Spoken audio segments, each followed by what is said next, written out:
Hello, everyone, and welcome to the Learn English podcast. My name is Adrian. And I'm Megan. We're so excited to have you here with us today. If this is your first time listening, this podcast is designed to help you improve your English skills while learning something interesting and useful. We speak slowly and clearly to help you follow along. Exactly. And today's topic is something that many of us can relate to: how smartphones affect children's reading habits. This is a topic that's important not only for parents, but for everyone who wants to understand how technology shapes our lives. That's so true, Megan. Smartphones are a big part of our daily lives. We use them to talk to friends, watch videos, play games, and even learn new things. But do you know how much time children are spending on their phones these days? I read a report recently, Adrian. It said that, on average, children spend over 7 hours a day on screens, including smartphones. That's a lot of time. Wow, 7 hours a day. That's almost like a full-time job. And during that time, how often do they pick up a book instead of their phone? Exactly, Adrian. It makes you wonder, are smartphones replacing books? And if they are, what does that mean for children's reading skills? That's what we're going to talk about today. We'll look at how smartphones might be affecting children's ability to focus on reading. And we'll also share tips to help kids spend more time with books and less time with screens. And as always, we'll introduce some new vocabulary and useful phrases to help you practice your English. So don't forget to grab a notebook and write them down. Now, before we dive into the main topic, let's start with a question for you, our listeners. Here's the question: how often do you use your smartphone? And do you think it affects your reading time? Take a moment to think about it. For example, I use my phone a lot for work and social media, but I've noticed it sometimes distracts me from reading books. What about you, Megan? I agree. I also use my phone for everything from checking the news to chatting with friends, but it's easy to forget to sit down with a good book. Exactly, Megan. And for our listeners, you can ask yourself, what do I usually do on my phone? And how can I make more time for reading instead? We'd love to hear your answers. Feel free to write them down and share them with a friend or teacher. Practicing in English will help you improve faster. So, now that you've thought about your phone habits, let's take a look at what's coming up in today's episode. In today's episode, we'll learn new vocabulary related to our topic, like habit and focus. Then, we'll listen to a dialogue between two parents talking about their children's smartphone use. And we'll break down the dialogue together, highlighting some useful phrases you can practice. Finally, we'll share some practical tips to help children spend less time on smartphones and more time reading. So stay tuned, it's going to be fun and helpful. Let's get started. Vocabulary preview. All right, let's take a closer look at some key words related to today's topic. These words will help you understand the discussion better. Let's start with the first one. One important word we'll talk about today is focus. To focus means to give your full attention to something. Exactly. It's hard to focus when there are many distractions around you, like your phone buzzing with notifications or other people talking nearby. That's right. For example, it's difficult to focus on a book when your phone keeps vibrating in your pocket. Yes. And sometimes I try to focus on work, but then I get distracted by all the pop-up messages. It's a real challenge. I agree. So focusing can be difficult, but it's very important when you're reading, studying, or doing any task that needs your full attention. Exactly. Let's try to say the word together. Focus, focus, focus. Great job. Now let's use it in a few more examples. For example, I find it easier to focus on reading when I turn off my phone or put it on silent. That's a great tip, Adrian. Another example. When I'm at a cafe, I have to focus really hard to hear the person I'm talking to over all the background noise. Yes, focusing is so important when you want to do your best work. All right, let's move on to the next word. The second word we'll talk about is habit. A habit is something you do regularly, often without thinking about it. For example, my morning habit is to drink a cup of coffee right after I wake up. It's something I do every single day. Ah, yes. And my habit is to check my phone first thing when I wake up. It's probably not the best habit, but it's hard to break. Yes, I think a lot of us can relate. Habits can be good or bad. For example, reading before bed is a great habit to have. Right. And sometimes changing a habit can be challenging, especially when it's something you've been doing for a long time. Exactly. Let's practice the word together. Habit, habit, habit. Great. Now let's move to the next word. This one is distraction. A distraction is something that takes your attention away from what you should be doing. Yes, distractions can make it harder to focus. For example, when I'm reading a book, I find it hard to focus if my phone is near me because it distracts me with notifications. I totally agree, and sometimes just the thought of checking my phone is a distraction when I'm trying to work. Exactly. Distractions can make it much harder to finish tasks. It's important to reduce distractions if you want to be more productive. Let's say it together. Distraction, distraction, distraction. Nice. We're doing great. Now let's move on to our next word, reading habits. This is a combination of two words. Reading habits refers to the regular actions or routines that you follow when you read. For example, my reading habit is to read for about 30 minutes before bed every night. I always read at the same time and in the same place. That's a great reading habit. And I also try to read before bed, but sometimes I end up scrolling through my phone instead. Yes, that's a big problem. A lot of people have developed the habit of using their phones before bed, which can affect their reading habits. Exactly. The key is creating good reading habits, like making time for books every day and removing distractions. It's all about consistency. Let's repeat this together. Reading habits. Reading habits. Reading habits. Perfect. Now, for the last word, let's talk about screen time. Screen time is the amount of time you spend looking at a screen like a phone, computer, or TV. Right. And we all know that too much screen time can be bad for our health, especially for children. It can even affect their reading and attention span. Yes, I read a study that says children spend more time on screens than reading books, and that can lead to shorter attention spans. That's worrying. And sometimes even I get caught up in screen time when I should be reading or focusing on other things. So true. It's important to manage your screen time and try to balance it with activities like reading, which can help your brain relax and focus better. Let's say it together. Screen time. Screen time, Screen time. fantastic. So, to recap, today we've learned about focus, habit, distraction, reading habits, and screen time. These words will help us as we dive deeper into our topic. Now let's listen to a simple dialogue. Hey, sweetheart, can we talk about something important? I've been thinking a lot about your reading habits. Reading habits. What do you mean, Mom? Well, reading is something we should do every day. It's important to have a good reading habit. A good reading habit? I like reading, but sometimes I don't have enough time. I understand, but if we make it part of our daily routine, it will become a habit. For example, every evening before bed, we can read together for just 20 minutes. 20 minutes? That sounds easy, but what if I'm too tired? Well, reading can help you relax and feel calm before sleep. It's a great way to focus your mind.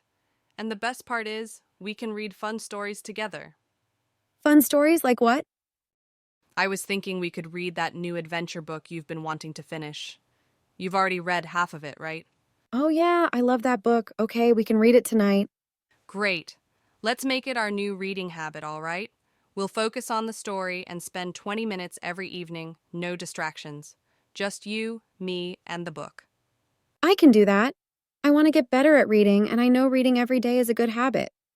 Exactly. And remember, the more we practice reading, the more fun it will be. Let's make reading a habit in our home. I'm excited to start reading tonight. I'm excited too. You're going to love it. Let's make this a new tradition. That sounds fun. I think I'll focus better if we do it together. And I want to finish the story. That's the spirit. Focusing on the book is important. It will help you get better at reading. And the more you read, the easier it gets.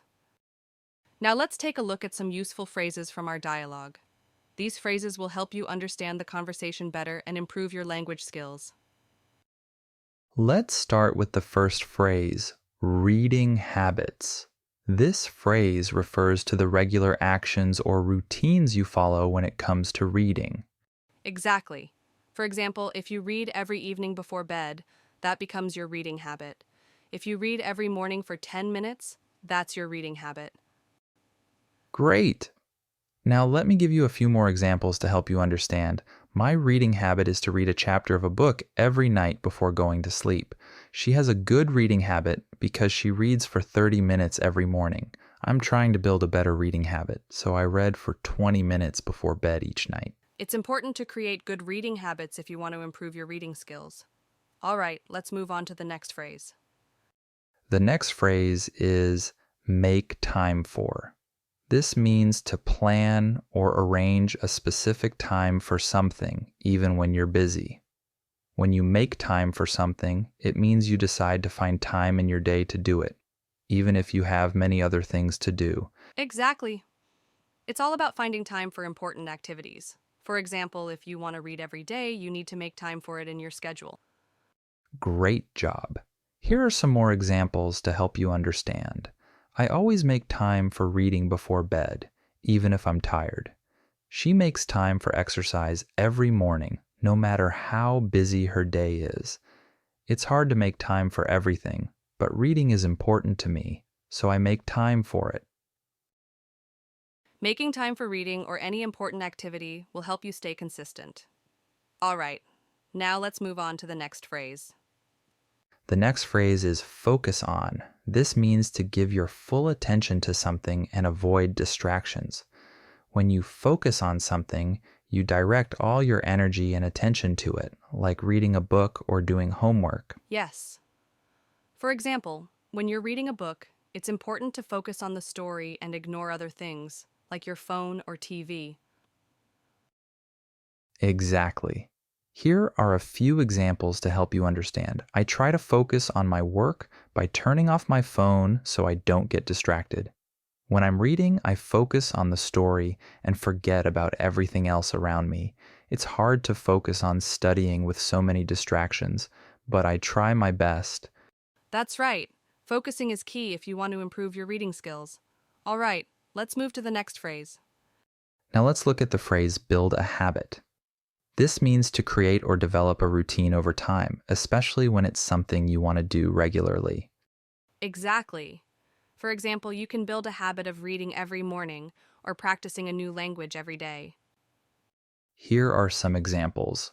I'm trying to build a habit of reading for 30 minutes each day. She wants to build a habit of exercising in the morning before school. It takes time to build a habit, but once you start, it becomes easier. Building a habit takes time, but with consistency, you can make it part of your daily routine. Now, let's move on to our final phrase.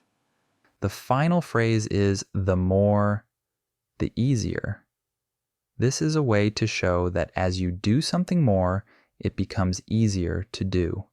It's a useful structure to explain how practice makes things easier. Exactly. For example, the more you read, the easier it becomes to focus and understand the story. Here are a few examples. The more you practice speaking English, the easier it gets to communicate. The more you read, the easier it is to finish books quickly. The more you study, the easier the test will seem. As you can see, the more we practice, the easier it gets to do things. Whether it's reading, learning a language, or building a habit, practice makes everything easier. All right, to recap, today we focused on the following key phrases: reading habits, make time for, focus on, build a habit, the more, the easier. Now it's your turn. Practice these phrases and soon they'll become part of your everyday conversation. Remember, the more you practice, the easier it gets.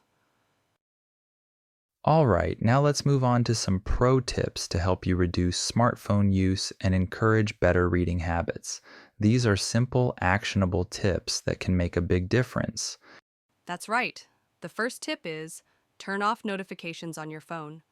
If you want to reduce distractions and focus on more important activities, like reading or spending time with your family, turning off notifications can help. Yes, I've tried this and it really works.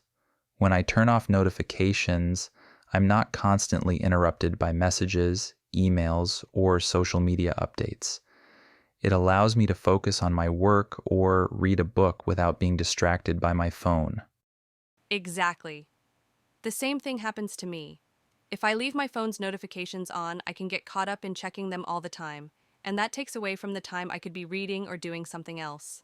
Here's an example. I set my phone to do not disturb mode while I'm working or spending time with my family. This way, I can focus on the task at hand without worrying about distractions from my phone. Great tip. The second pro tip is create a designated reading time each day. Setting aside a specific time to read, even if it's just 10 to 20 minutes, can help you develop a reading habit and stick to it. Exactly. For example, I make it a habit to read every morning for 15 minutes before starting my day. It helps me feel more focused and ready for the day ahead. That's a great idea. I like to read at night before bed. It helps me wind down after a busy day. When I make it a routine, I feel less stressed and more relaxed. Creating a reading habit is really important. Whether it's in the morning, during lunch breaks, or before bed, having a set time each day to read can make all the difference. Exactly. And remember, it doesn't have to be a long time. Even 10 minutes a day can make a big difference over time. Right. Now, for the third tip, set reading goals. Setting small, achievable goals can help you stay motivated. For example, you could aim to read one book per month or finish a chapter each week. Yes, setting goals helps you stay on track. I set a goal to read 2 books each month, and having that goal makes me more focused. It also gives me something to look forward to. Exactly. You can also make it fun by keeping track of your progress. For instance, you can use an app or a journal to write down the books you've read and see how far you've come. That's a great idea. For me, I also find that setting a goal like reading 1 chapter before bed really works. It's an easy goal to achieve, and it helps me make reading part of my daily routine. Right, and setting realistic goals can help you stay consistent. Perfect. And finally, our last pro tip. Limit screen time before bed. Avoid using your phone or other screens 30 minutes before you go to sleep. This helps your brain relax and prepare for sleep, and it gives you more time to read. This tip has worked wonders for me. If I spend too much time on my phone right before bed, it's harder for me to fall asleep. But when I avoid screens and read a book instead, I sleep better. Absolutely. I've also noticed that when I read before bed instead of scrolling on my phone, I sleep more soundly and wake up feeling refreshed. It's a small change, but it really makes a big difference. Exactly. Limiting screen time before bed not only helps you sleep better, but it also gives you more time to read or do other relaxing activities. To recap, today we shared 4 pro tips. Turn off notifications on your phone, create a designated reading time each day, set reading goals, limit screen time before bed. These simple tips can really help you improve your reading habits and reduce smartphone distractions. Start with 1 or 2 of them today and see how it works for you. All right, Megan, before we dive into more tips, let's take a moment to look at some of the grammar we've used today. One key concept we often need is the use of the present simple tense. Yes, exactly. In the present simple, we talk about things that happen regularly or always. For example, I read every morning. That means I read every single morning. Right, and here we have the important sentence. I read every morning. It's a regular action that happens over and over. But why wouldn't we say, I am reading every morning? What's the difference, Megan? Good question. I am reading every morning is the present continuous tense, which means something is happening right now or temporarily. The present simple is for habits or general facts. Exactly. So I read is for habits, while I'm reading is for temporary actions. Now, something important about the present simple. We need to remember to add ands to the verb when the subject is third person singular, he, she, it. For example, she reads every morning. Megan, can you give an example? Sure. Another example could be, he works from 9 to 5 every day. We're using the present simple to talk about something that happens regularly. Exactly. So remember, when we use present simple for he, she, or it, we add ands at the end of the verb. Now let's look at a common mistake that happens. Sometimes people forget to add this and say, she read every morning. This is incorrect, right, Megan? Yes, that's incorrect. You have to say, she reads every morning with these. It's important to remember the rule when speaking or writing in the present simple.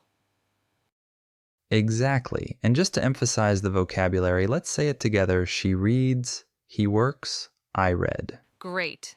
Now let's also briefly talk about time expressions we use with the present simple. We often say things like every morning, usually, always, never, and sometimes. For example, I always read before bed. Adrian, can you give an example? Sure, I never check my phone before bed. That's another example of a regular action using the present simple. We use time expressions to help clarify when something happens. Exactly.